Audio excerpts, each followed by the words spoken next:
Seorang pria berinisial OG, warga 7 Ulu Palembang, diamankan petugas keamanan Masjid Agung Palembang. OG diduga mencuri handphone milik seorang mahasiswa asal Mali, Afrika Barat.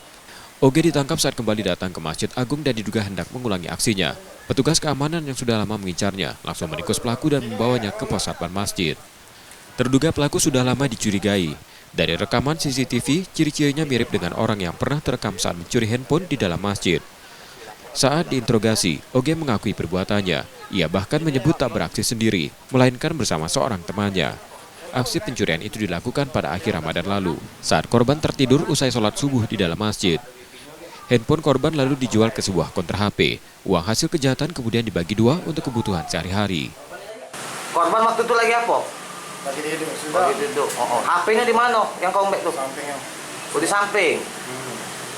Kau diam-diam ngembeknya kan? Ya, sama kawan lah. Yang ngembek kau apa kawan kau?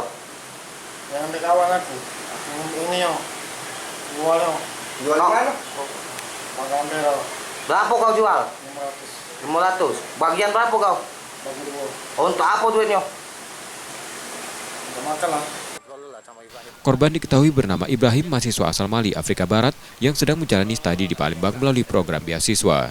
Memang kejadian ini kami tahankan supaya ini proses kami mempelajari juga siapa, anak mana yang didapat, dan alhamdulillah hari ini pelakunya sudah dapat. Insya Allah mungkin diproses dari pihak yang berwajib. Setelah diamankan, OG diserahkan ke Polsek Ilir Bar 1 Palembang.